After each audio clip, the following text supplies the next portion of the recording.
नमस्कार, मी विशाल परदेशी. या बुलेटिनमध्ये आपलं सगळ्यांचं स्वागत. अर्थात आज दिवसभरातल्या ज्या कोणत्या महत्त्वाच्या घडामोडी आहेत त्यावरती वेगवेगळे स्पेशल रिपोर्ट आपल्याला बघायचे आहेत या बुलेटिनमधून.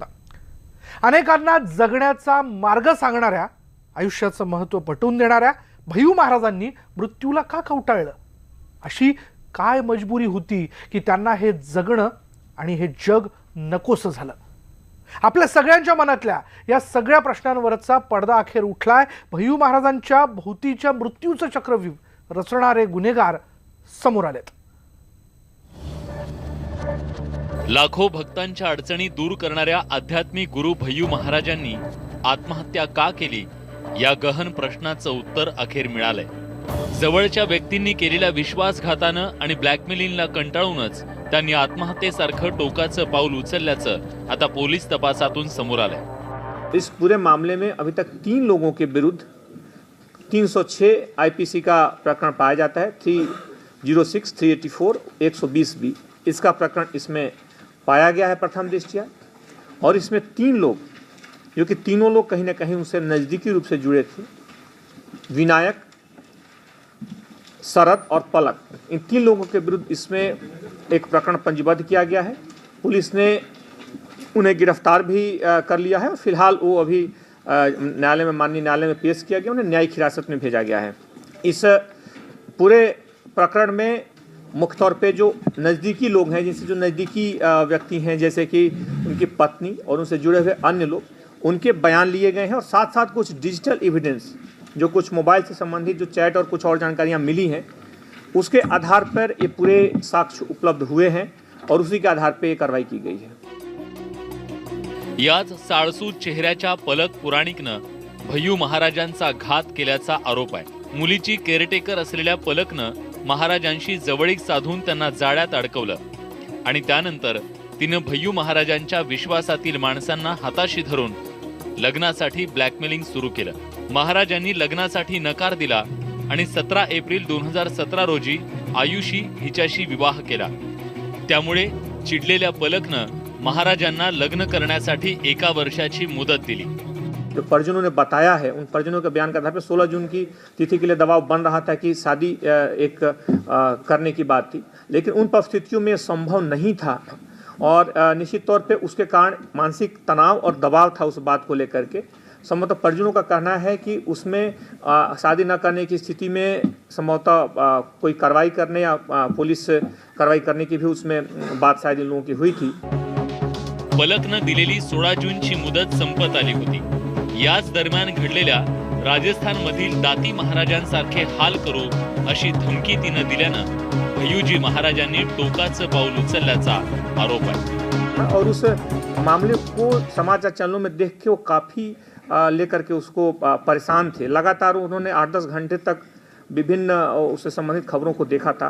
तो लोगों ने इस बात का भी जिक्र किया है कि उस खबर को लेकर के भी काफ़ी विचलित थे. और इन परिस्थितियों में, उस मानसिक स्थिति में इन लोगों की भूमिका ने इसमें आग में घी का काम किया.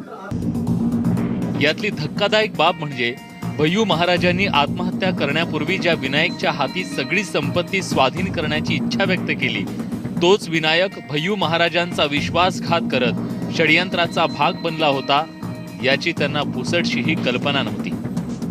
वो निश्चित तौर पे काफ़ी भरोसा उस व्यक्ति पे करते थे, लेकिन जो तथ्य आए हैं, जो नज़दीकी लोगों के बयान आए हैं, जो उपलब्ध डिजिटल एविडेंस आए हैं, इससे लगता है कि उनको 2-3 लोगों के द्वारा लगातार इस हद तक उत्प्रेरित किया गया. एक वेळ शत्रूशी लढणं सोपं असतं, पण विश्वासू माणसांनीच पाठीत खंजीर खुपसत विणलेल्या चक्रव्यूहाला ते भेदू शकले नाहीत आणि म्हणूनच त्यांनी आत्महत्येतून स्वतःची सुटका करून घेतली. आता त्यांना मृत्यूच्या दारात ढकलणाऱ्यांना शिक्षा होईलही, पण अनेकांना जगण्याचा मार्ग शिकवणाऱ्या भय्यू महाराजांचा मृत्यू देखील अनेकांना खूप काही शिकवून गेलाय हे नक्की. Bureau report, news 18 Lokmat. यानंतर पाहूया पश्चिम बंगालमध्ये मुख्यमंत्री आणि तृणमूल काँग्रेसच्या प्रमुख ममता बॅनर्जी यांनी भाजप विरोधी राजकीय पक्षांना एकत्र आणण्यासाठी भारतीय एकता सभा आयोजित केली होती. आणि या सभेला तब्बल 22 राजकीय पक्षांनी हजेरी लावत विरोधकांची एकजूट दाखवली. शरद पवार, अखिलेश यादव, तेजस्वी यादव, चंद्रबाबू नायडू, शरद यादव, अरविंद केजरीवाल यासह अनेक पक्षांचे नेते या सभेला उपस्थित होते. सर्वच नेत्यांनी भाजप आणि पंतप्रधान नरेंद्र मोदींवर हल्लाबोल केला. पण काँग्रेसचे अध्यक्ष राहुल गांधी मात्र स्वतः उपस्थित नव्हते. त्यांनी मल्लिकार्जुन खरगे यांना काँग्रेसचा प्रतिनिधी म्हणून पाठवलं होतं. मोदी सरकार हटवणं हेच ध्येय असल्याचा सूर सर्व नेत्यांनी आळवला. भाजपचे नेते शत्रुघ्न सिन्हा यांची विरोधकांच्या व्यासपीठावरची उपस्थिती सगळ्यांचं लक्ष वेधून घेणारी होती. आने वाला दिन में तो बोलना है कि मोदी बाबू का सरकार को एक्सपायरी डेट हो गया है. जब कोई मेडिसिन हम खरीदते हैं उसको एक एक्सपायरी डेट होता है, तो इनका एक्सपायरी डेट खत्म हो गया है. अभी आने वाला दिन में नया चीज होना है, नया सुबेरा होना है और एक साथ में हम लोग काम करेंगे, ये हमारा वादा है. अभी चुनाव आ रहा है, इसी के लिए आप कलेक्टिव लीडरशिप का बात करते हैं. जब चुनाव हो जाएगा, अगर आप जीत जाओगे तो सबको फिर फेंक दोगे, यही तो आपका काम है. तो इसी के लिए हम कहने चाहूंगी, साल पड़ोसी की तमन्ना, साल पड़ोसी को तमन्ना आज हमारा दिल में है. देखते हैं जोर किसका बाजुए कतील में है. हम कहने चाहूंगी, मुद्दा लाख बुरा चाहे तो क्या होता है, वही होता है जो मंजूर खुदा होता है. डॉक्टर बाबा साहेब अम्बेडकर जी ने मेहनत करके इस देश को संविधान दे दिए. आज इस संविधान पर हमला हो रहा है. देश की जो महत्वपूर्ण संस्था काम करती है, इस पर हमला हो रहा है. चाहे रिजर्व बैंक हो, चाहे जुडिशरी हो, चाहे मीडिया हो, चाहे सीबीआई जैसी संगठन हो, हम सब लोग देख रहे हैं कि उनके ऊपर हमला करने का प्रयास आज मोदी सरकार के माध्यम से हो रहा है. तो भाइयों, मैं आपको इतना ही बताना चाहता हूं कि इस देश में लोकतंत्र को बचाना है, संविधान को बचाना है, सेक्युलर उसूलों को अगर हिफाजत करना है तो हम सबको एक होकर लड़ना है. अब जब तक हम एक नहीं हो गए तो ये मोदी और शाह ऐसे ही करते रहेंगे और हम सब देखते रहेंगे. तो फेल हो गए, जिन्होंने देश को निराश कर दिया, जिन्होंने जनता को धोखा दिया, जिन्होंने छल किया, जिन्होंने साजिश की, षड्यंत्र किया, समाज में नफरत फैलाई. उसके अलावा अगर कोई दूसरा नाम भारतीय जनता पार्टी पर हो तो वो बता दें कि आप पर दूसरा नाम कौन सा है. इस नाम ने निराश कर दिया है देश को. चौकीदार जी भले ही चौकीदारी कैसे भी करें, लेकिन ये एक बात समझ लें कि आप भले ही चौकीदार हो, लेकिन देश की जनता थानेदार है. अगर गलती करोगे, चौकीदारी में अगर गलती आपने जो की है, तो थानेदार जो है आपको सजा देने का काम करेगा, आपको बख्शने का काम नहीं करेगा. मोदी जी इतना झूठ बोलते हैं, इतना झूठ बोलते हैं. मोदी जी झूठ बोलने के फैक्ट्री हैं, मैन्युफैक्चरर भी हैं, होलसेलर भी हैं और डिस्ट्रीब्यूटर भी हैं. मतलब बोलते हैं ना कि कोई सामान का प्रचार में आप लोग देखते हो ऐड मिलता होगा, एक के बदले 10, तो मोदी जी एक झूठ बोलेंगे और 10 झूठ मुफ्त में दे देते हैं. इसलिए ऐसे लोगों से हम सब लोगों को सजग रहने की जरूरत है. जो काम 70 साल में पाकिस्तान नहीं कर पाया, वो काम 5 साल के अंदर मोदी और अमित शाह ने करके दिखा दिया. दोस्तों, इनकी जोड़ी इस देश को बर्बाद कर देगी. मैं जितना सोचता हूं उतना मेरा शरीर कांप उठता है. अगर ये दोनों दोबारा 2019 में आ गए, अगर मोदी और अमित शाह दोबारा 2019 में आ गए, दोस्तों ये देश नहीं बचेगा. ये इस देश को बर्बाद कर देंगे, ये इस देश के टुकड़े टुकड़े कर देंगे. आज लाखों लाखों की संख्या में आप लोग जो हैं, दूर दूर तक हजारों लाखों लोग दिखाई दे रहे हैं. वो एक ही सपना लेके आए हैं किसी भी हालत में हमें मोदी और अमित शाह की जोड़ी को दिल्ली से उखाड़ के फेंकना है दोस्तों।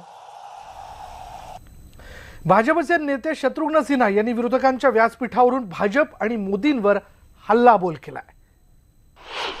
कई बार लोग मुझसे पूछते हैं कि आप अभी तक तो भारतीय जनता पार्टी में हैं, तो आप भारतीय जनता पार्टी के खिलाफ क्यों बोलते हैं, आप बगावत क्यों करते हैं, क्या आप बागी हैं? तो मैं कहना चाहता हूं फिर से कि अगर सच कहना बगावत है तो समझो हम भी बागी हैं। रफेल, बहुत छोटी बात कहूंगा, ज्यादा नहीं कहूंगा, मैं सिर्फ कहूंगा आप गौर से सोचिए। मैं ये भी नहीं कह रहा हूं कोई दोषी है, लेकिन ये भी नहीं कह रहा हूं कि आप दोषी नहीं हैं। अगर इस तरह से आप बात दबाने की और छुपाने की कोशिश करेंगे तो देश की जनता कहेगी वाकई कि चौकीदार चोर है। आप छुपाते क्यों हैं? आप कहते क्यों नहीं हैं? दरम्यान या महाआघाडीवर मोदींनी जोरदार टीका केली आहे। आपल्या रागापोटी आता हे लोक महागठबंधन करतात। जे आधी काँग्रेसवर टीका करत होते ते आता एकत्र आले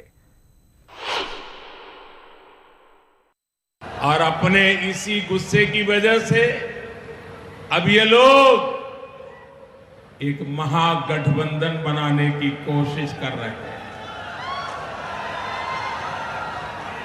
हालत ये है कि जो पहले कांग्रेस को पानी पी पी कर कोसते थे, वो भी एक मंच पर आ गए हैं। अभी तो ये पूरी तरह साथ आए भी नहीं, लेकिन हिस्सेदारी पर कैसे मोलभाव चल रहे हैं, लेखा जोखा चल रहा है। ब्रेकनंतर बघूया बारामती जिंकण्याच्या विधानावरून अजित पवार आणि गिरीश महाजन पुन्हा आमने सामने आले। जळगावात अजित पवारांनी राजकीय दमबाजी करूनही महाजन आपल्या विधानावर ठाम आहेत। कुठल्याही शहरातली निवडणूक जिंकणं हे कठीण नाही आणि म्हणून मग ती बारामती जरी असली तरी आम्हाला तिथे जिंकणं काही फार कठीण नाही। गिरीश महाजनांनी मध्यंतरी थेट पवारांची बारामती जिंकण्याची भाषा केली होती। त्याला प्रत्युत्तर म्हणून मग राष्ट्रवादीनेही थेट महाजनांच्या जळगावातच राजकीय परिवर्तनाचा विडा उचललाय।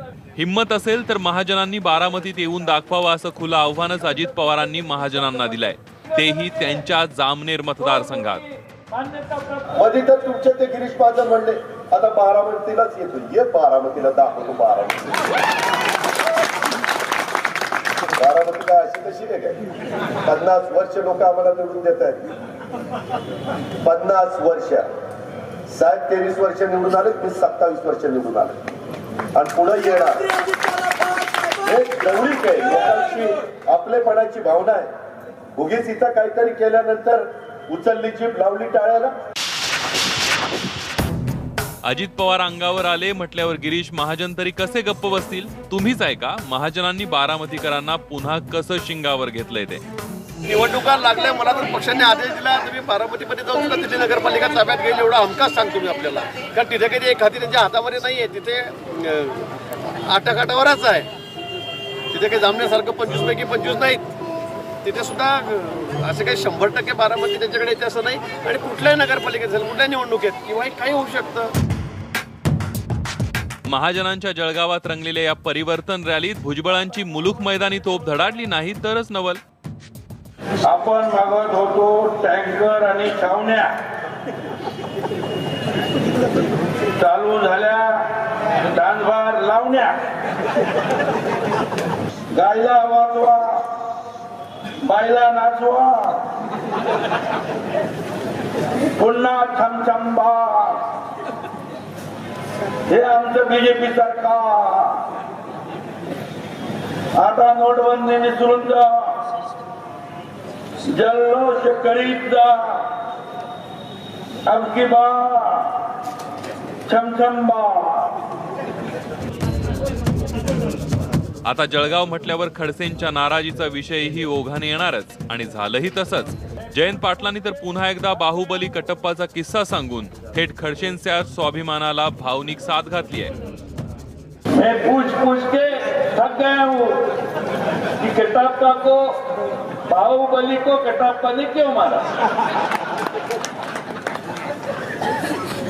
काय गुन्हा आहे त्यांचा. आणि म्हणून मी आपल्या सर्वांच्या देखत स्वाभिमानी खडसेंना त्यांचा स्वाभिमान जागृत करण्याचा आपल्या मार्फत प्रयत्न करतो. भाजपात गिरीश महाजनांना मुख्यमंत्र्यांचे हनुमान म्हटलं जात आहे आणि म्हणूनच आता राष्ट्रवादीनं महाजनांची त्यांच्या जळगावात राजकीय कोंडी करण्याची रणनीती आखली आहे.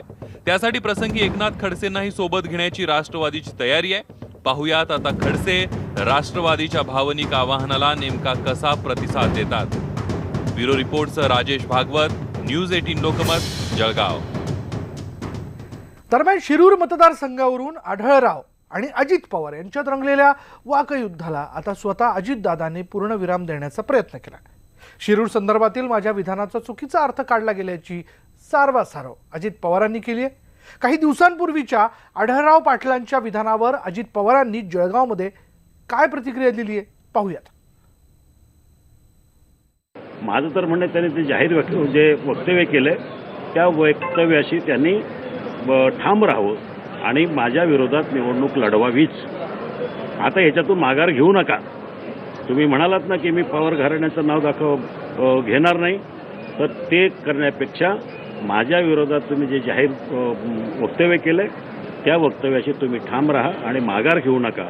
शिरूरमधनं आपण त्याच्या गैरअर्थ घेतलेला आहे. मी असं तिथं शिरूरमध्ये म्हणालेलो होतो.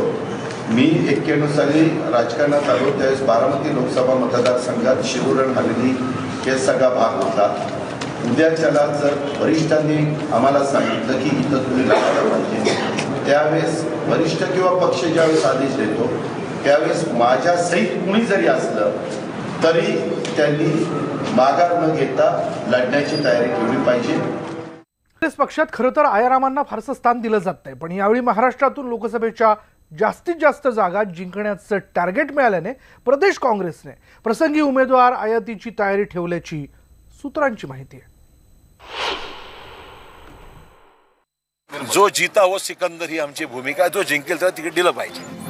संजय काकडेंच्या उमेदवारी संबंधी अशोक चव्हाणांनी केलेलं हे सूचक वक्तव्यच खरं तर काँग्रेसची बदलती राजकीय भूमिका समजून घेण्यासाठी पुरेसं आहे. कारण काँग्रेसला यावेळी काहीही करून महाराष्ट्रातून अधिकाधिक लोकसभेच्या जागा जिंकायच्या आहेत. त्यासाठी प्रसंगी उमेदवारी आयात करण्याची तयारीही काँग्रेस नेतृत्वानं ठेवल्याची सूत्रांची माहिती आहे. आता नजर टाकूयात काँग्रेसला नेमक्या कोणकोणत्या जागांवर उमेदवार आयातीची गरज वाटते ते.